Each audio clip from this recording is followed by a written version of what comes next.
Good evening, everybody, and welcome to another webinar presented by Bodle Integrative Health. My name is Dr. Brad Bodle, and tonight's webinar is Hashimoto's Diagnosis, Strategies for Improvement, and more.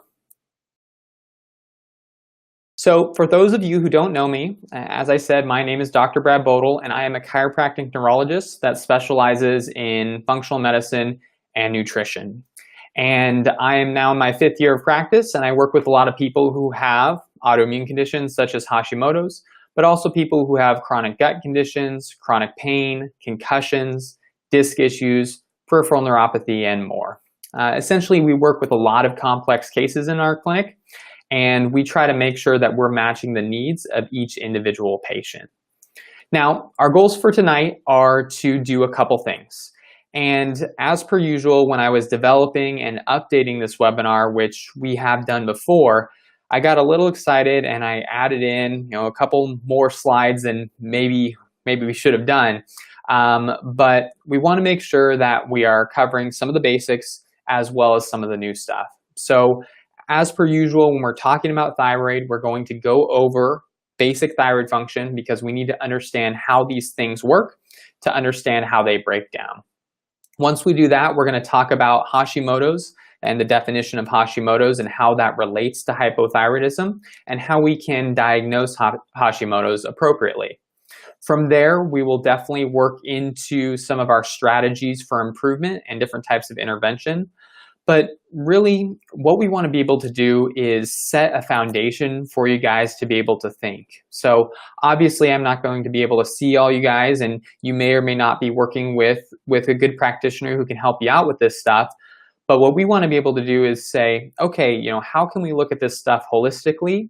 And how can you have different options that you can go through where if the first one doesn't work, you can then change course and make sure you're doing something that at least down the road is positive for you and your symptoms. Now, as always, you can ask questions whenever you like. You can either type them into the chat box over on the left side of your screen, and you can either direct those to the whole group or you can send those to me individually. Additionally, there's a question submit button, which I believe is near the top of your screen. It's just a little harder for me to get those, and I'll check those out periodically. But anytime you have something that pops up, or if there's something that you're not sure about in regards to what I'm referring to, just go ahead and ask a question. I'm happy to either repeat what we went over or phrase it in a different way. As always, once we finish up the webinar, we'll talk about the consultation offer in case working with me is something that you are interested in, and different ways that we can stay connected together. Speaking of which, I wanted to just real briefly include that slide that we will have at the end in terms of staying in contact. So this year has been a big year for trying to develop different ways to help you guys learn about your thyroid, your health, whatever it might be. Because again, we want you guys to be empowered. We want you guys to understand how your system works. And we want you guys to be leaders in your own communities, your own families. And that way you can direct better health for everyone. So if you are enjoying our content, please like, share. It's a real big help to us because the way social media works these days, the algorithms don't always show the content to people if they're not getting a little bit of activity. So if you do like our stuff or enjoy our stuff, we really appreciate the like and the share. Other places to connect with us are on the website, seattlethyroidhelp.com, where we have our blog postings, talk about our clinic. As I mentioned, Facebook, Dr. Brad Bodle at Seattle Thyroid Help. And we also have Instagram, which is at Dr. Brad Bodle. If none of those work for you and you're not a social media person, I probably wouldn't be on it as much if I didn't do it for work. But you can always email us and get on our email list and just contact us at contact@seattlethyroidhelp.com. We send out a newsletter twice a month, and that includes all of our upcoming webinars. It includes any of our blog posts that we have done, and any particular social media stuff that we want to bring up to you. And so that's a great way to stay connected as well. So with that being said, we'll jump into our first section here, which is thyroid function and hypothyroidism. Now, for a lot of you guys who have learned with me and gone through my webinars before, this is the same sort of stuff that we've covered. And I'll try to make sure that we're thorough with it for the new people who haven't seen it before.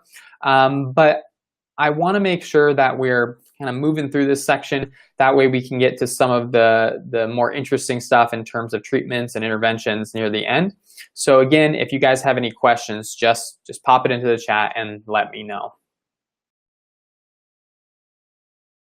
So here are our thyroid gland basics. And the important thing that we should take away from this slide is that a lot of times we talk about thyroid as though it's in isolation. So it's, you know, I either have thyroid symptoms or I have symptoms somewhere else.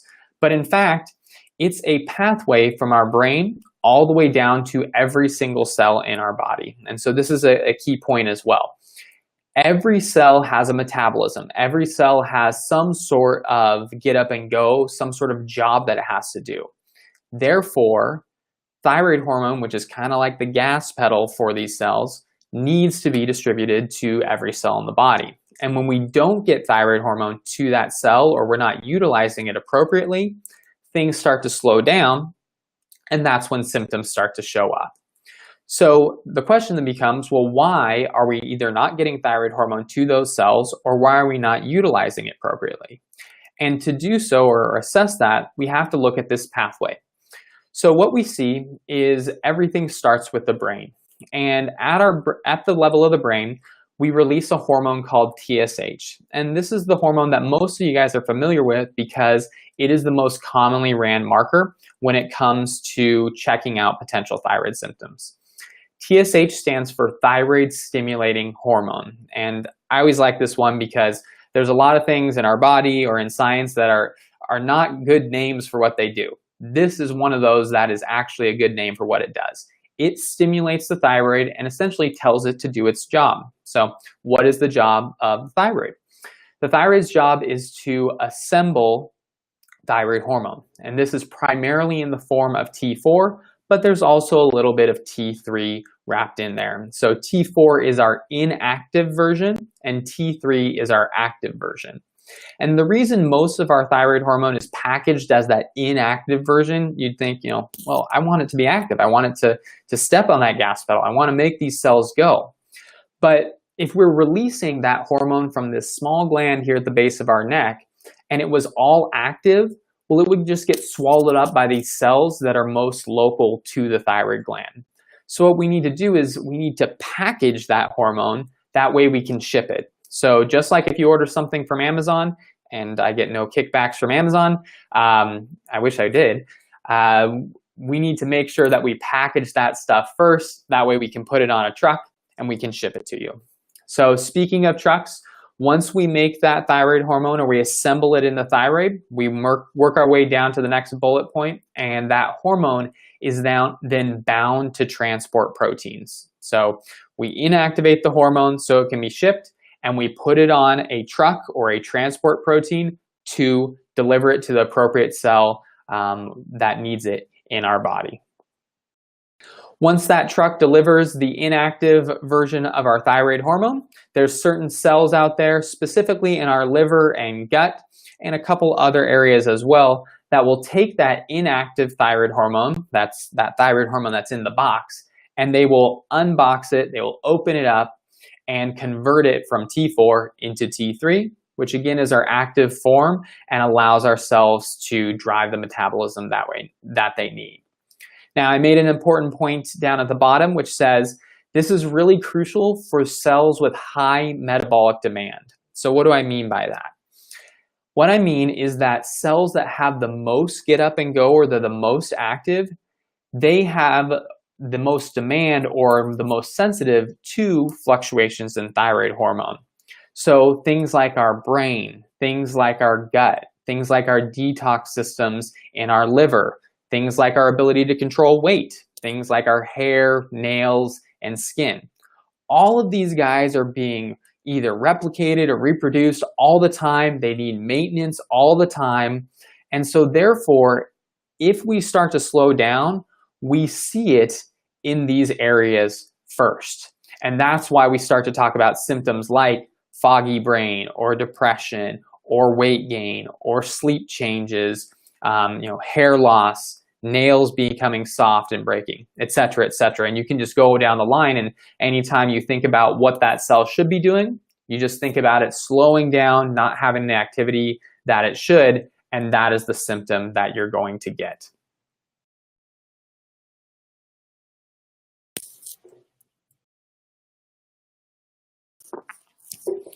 So if we know what the hypothyroid symptoms look like, what is hypothyroidism as a definition? So hypothyroidism is two main points occurring at the same time. And what happens is, for some reason, there is a decrease in our thyroid hormone production.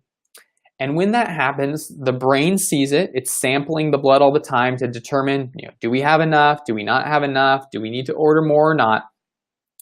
And if the brain sees that our thyroid production is decreasing, it is going to increase TSH. So this is not always the case, but in the large majority of cases, there's an inverse relationship between the thyroid output and the brain output.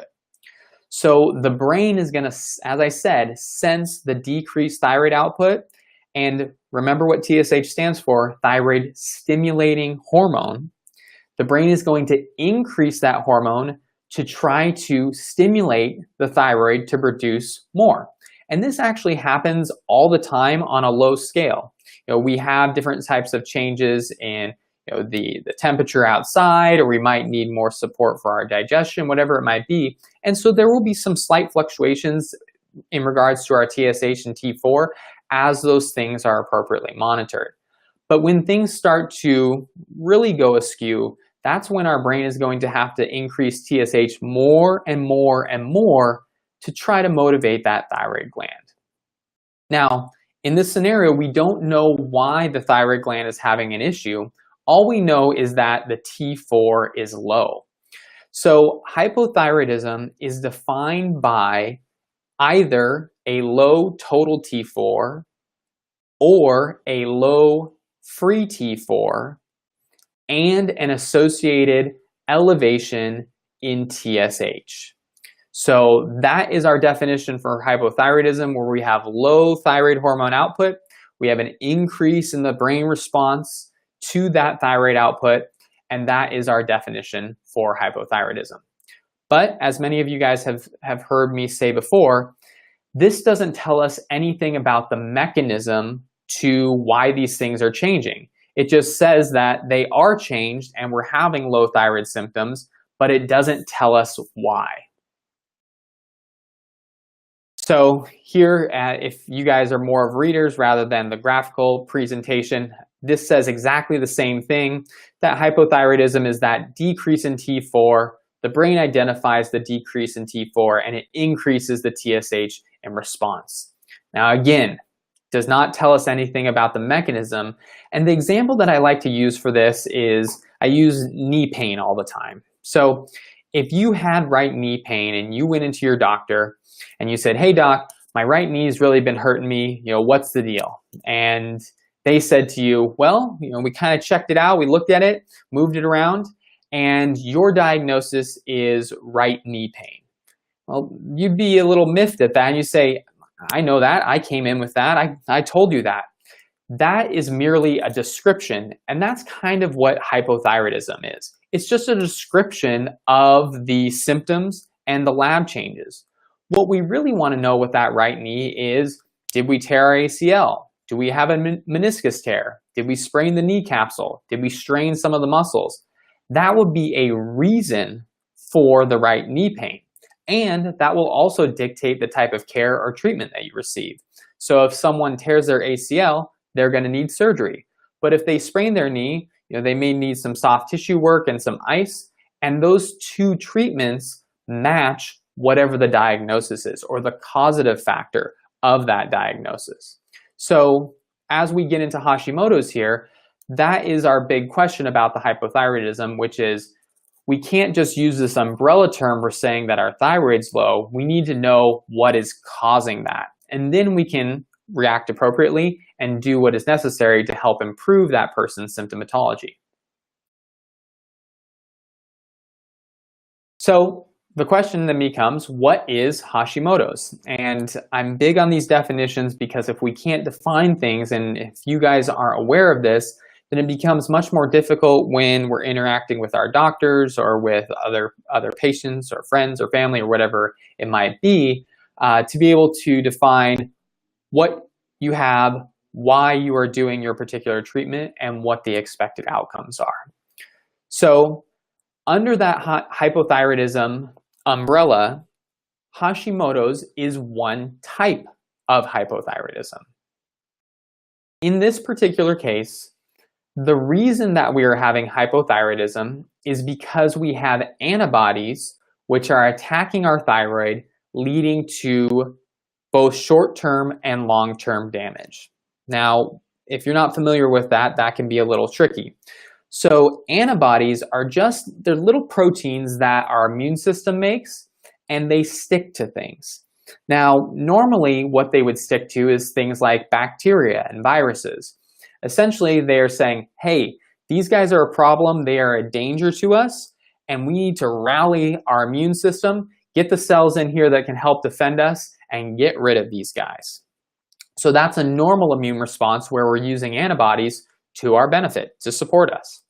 However, in Hashimoto's and in other similar autoimmune conditions, what happens is we lose tolerance for what is environmental, what is outside of us, and what our own tissue cells are. Meaning it's tough to distinguish for our immune system due to things like chronic inflammation, who is who are the bad guys. And so what can happen is instead of tagging the bad guys or at the same time as tagging the bad guys, we are now tagging different proteins within our thyroid gland. And these proteins are really crucial for us to make things like T4 and T3. So if we have these little signals sticking to those proteins and signaling to the rest of our immune system that these things need to go away because they can hurt us, well, you can see how that can lead to damage to our thyroid gland. So to put it quite simply, as you see on the third bullet there, the cause of hypothyroidism in Hashimoto's is autoimmune damage to our thyroid gland. Now, antibodies can be developed for two different types of proteins or both. One is TPO or thyroid peroxidase, and the other is thyroglobulin. So TPO is an enzyme or a protein which helps to put together thyroid hormone. I kind of think of it like the worker elves in the thyroid. And thyroglobulin is a protein which is used as the backbone for things like T4 and T3. And either one will promote that inflammatory irritant response that can cause a whole bunch of issues. Now, it's really important to know that in regards to Hashimoto's, it's estimated that it encompasses about 80 to 90% of all hypothyroidism cases in the United States and other westernized countries. Now, in countries that are low in iodine, either because there is lack of fortification or lack of access to, the cause of majority of the hypothyroidism cases in those places is iodine deficiency. However, in most countries around the world, we have some sort of iodine in our food, mostly attached to salt. And because we have enough of that in our nutrition, we therefore see that majority of these cases is due to this autoimmune condition. And that's kind of crazy because a lot of times when we talk to people either about hypothyroidism or maybe they don't even know they have hypothyroidism, they just have the symptoms, they've either never heard about Hashimoto's or when they have, their doctors have not made it a priority in their care or have said that is something that is not important to their care. And as we said with our knee example where an ACL is way different than a knee sprain, the same thing can go for someone who's having an autoimmune condition associated with their thyroid versus a non-autoimmune hypothyroidism.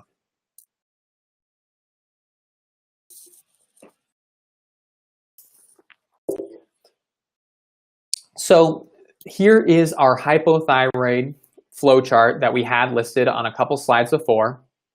And I'm realizing today I need to swap this out. That picture up there is a picture of the brain, but I don't know if it looks much like a brain. I might need to get a new one there.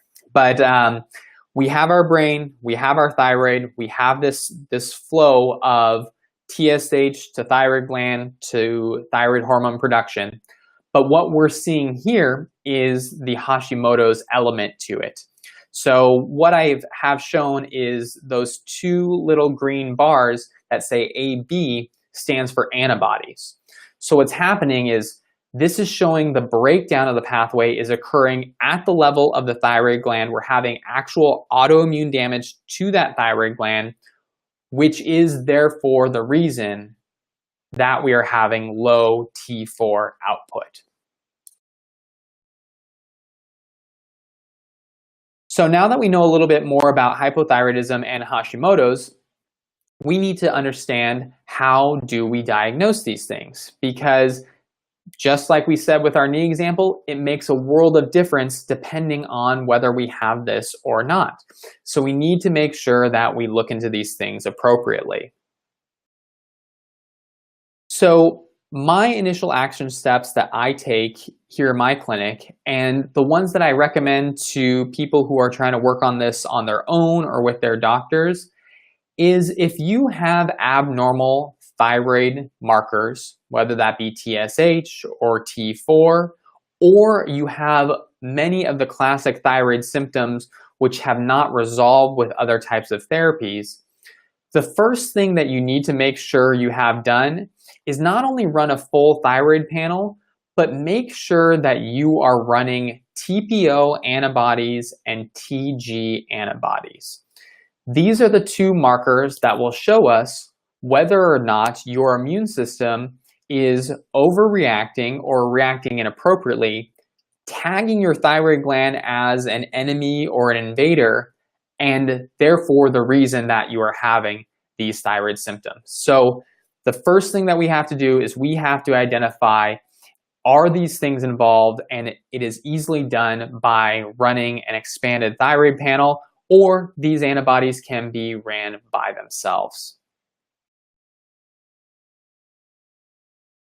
Now, the reason why I said on the last slide that it's important to check those antibodies if we have changes in TSH and T4, or if we've ruled other things out and we're continuing to have thyroid symptoms, is because of something we call Euthyroid Hashimoto's.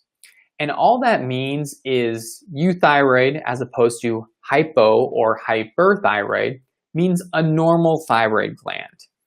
Hashimoto's means that you have the autoimmune tagging of either your TPO or TG or both proteins in your thyroid gland.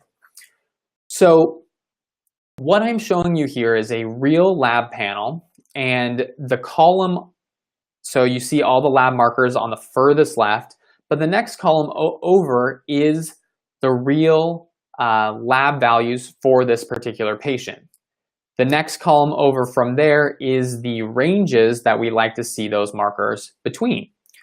So what you'll see is TSH, T3, T4, all of those values are within the normal range. However, we see flaggings going on at the TPO and thyroglobulin or TG antibody levels. So what we're looking at here is the thyroid is still good in that those lab markers look good, but we now have this autoimmune component to our thyroid gland. So the question then becomes, well, as we try to understand what Hashimoto's is, where is this in someone's care plan or either in their normal day-to-day life, and how does this fit in with someone's symptoms?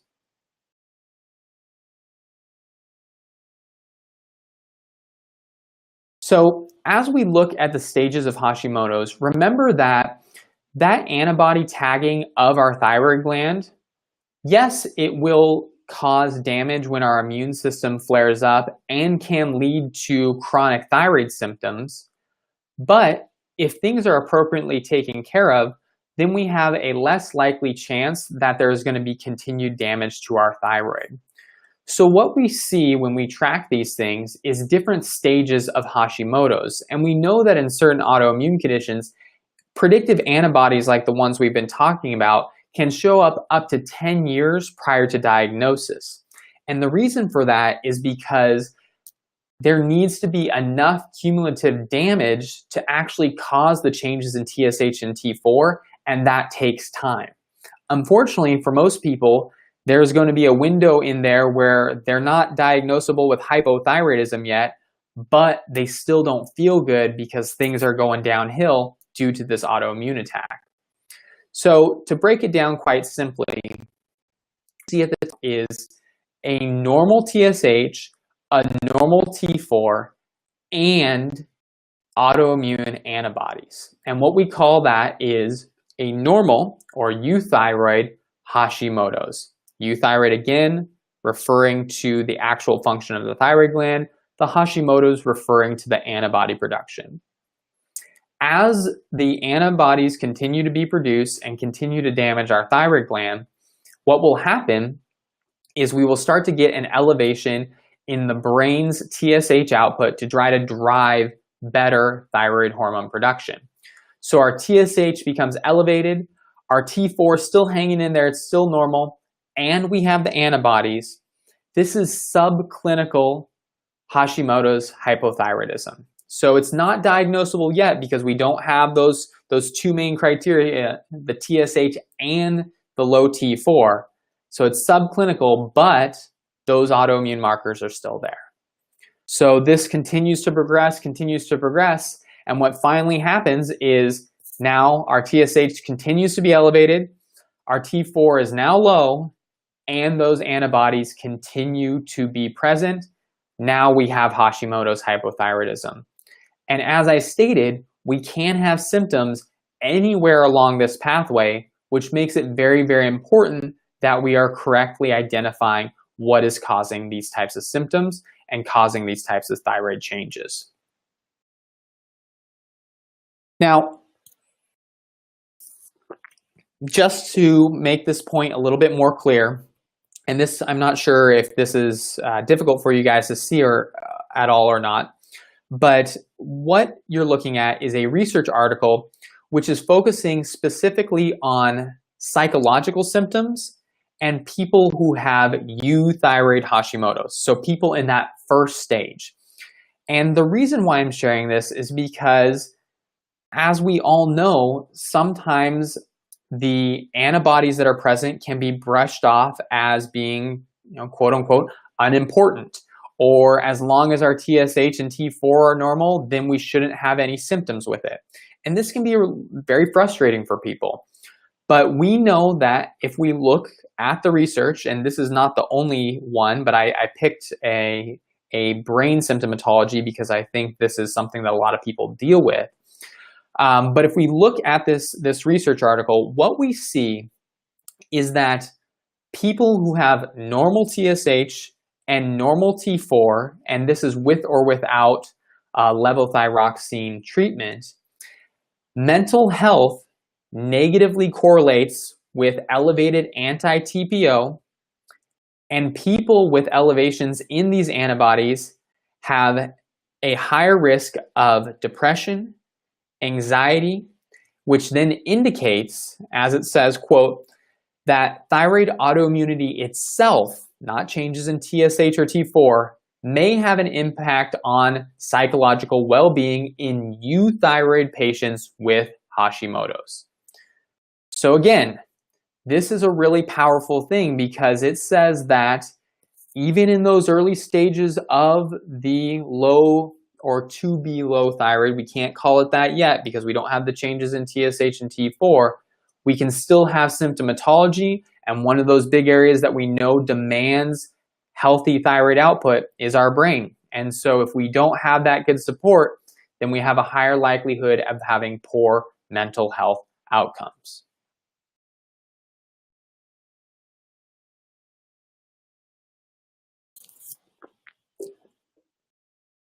Now, TPO and TG antibody testings are great. However, there are some flaws in those tests. And one of the big flaws is that those antibodies, those markers that we talked about, they're produced by your immune system. Well, what if you do a test for something, in this case, that immune system reactivity, that isn't any longer there, or is the outcome of it is low in function? So what do I mean by this?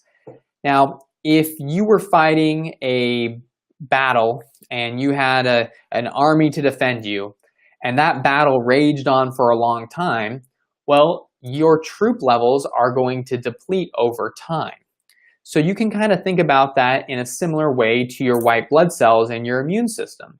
So if you have this chronic immune intolerance and you're having autoimmune activity going on, your immune system will fatigue over time. And a common symptom that you kind of hear going along with this is not always a slam dunk, but these are people who are getting sick all the time or people who are never getting sick. And I'm not talking about healthy people who never get sick, but we have a bunch of symptoms and we don't get sick. And the reason for this is because that immune system is fatiguing. It can't respond like it used to. So if we are now dealing with a chronic autoimmune thyroid condition that's gone on for 5, 10, 20, 30 years, whatever it might be, your troop levels could be severely depressed. And if we want to go in and check that, then it might not be the best test at that moment. So it is possible, and we do see this in clinical practice, where someone has their antibodies ran and they are negative. They go through care, whether that be in the medical system or more of the alternative approach, and upon retesting, you actually see an increase in those antibodies. And people say, well, what the heck? I'm worse, right?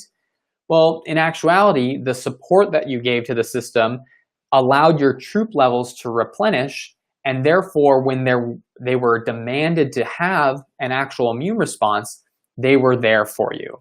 So it's not so much black and white to say, yes, this is good, yes, this is bad. And it's true that overall we want to limit the large elevations in our antibody productions in regards to our thyroid. But in the short term, these things can be modified or changed due to the way you're feeling and due to the way that you are being supported. The other thing is that sometimes people have different types of immune responses or different types of ways that they produce these antibodies. So immunoglobulin G and immunoglobulin A, which are just different types of antibodies, one person may have an IgG response to their thyroid and another person may have an IgA. Well, most labs are going to run an IgG TPO antibody. And if you're the person that has more of an IgA response, then we may not see that test come back as positive because of the differences just simply in who you are. So the take-home point from these two bullets here is simply that testing is only a piece of the clinical picture, and tests should not replace good clinical thought and a good solid history for either, in my case, my patients, or in your case, either yourself or someone who's close to you who you're working to help. So some of the big health history questions that we can use to elucidate whether someone is having issues with autoimmunity and maybe their labs are not as clear as we would like them to be is things like, do the symptoms match that of an autoimmune pattern? So classically for autoimmunity, we have a waxing and waning of symptoms before symptoms become chronically low or depressed. So in the case of Hashimoto's, what we'll see early on is changes from hypo to hyperthyroidism. And there's a number of mechanisms behind why that will happen, but that's a discussion for another time. But over time, that will slowly result in more consistent days of those hypothyroid symptoms. So it's sort of a roller coaster presentation for these people. The next question is, does the patient have a history of other autoimmune conditions? So when it comes to autoimmunity can beget autoimmunity. When you have that sort of chronic inflammatory fire that's burning and we're not addressing it appropriately, then that can lead to tagging of additional tissues. So if someone has rheumatoid arthritis and now they're having a lot of low thyroid symptoms, but their labs aren't coming up as abnormal, that is a type of scenario where we want to be suspicious about the possibility of having an autoimmune thyroid condition occurring concurrently with the rheumatoid arthritis, which is an autoimmune condition associated with the connective tissue in our joints. The last question that's great to ask people is there a family history that suggests a genetic component? So with many health conditions, there's typically some sort of underlying genetic aspect to it. Now, this doesn't mean that it's the whole deal, the whole game, but usually we are prone to one type of condition or disease versus another. And if we ask that person, hey, do you know anyone in your family who has autoimmune conditions or has autoimmune thyroid? Or, in these scenarios, it may be best just to say, low thyroid symptoms. And they say, oh yeah, my mom has it, my aunt has it, my grandmother, she had a goiter and she was on levothyroxine for 40 years. That's a pretty good indicator that we could be dealing with an autoimmune condition because of this genetic history of other people in your family having similar presentations.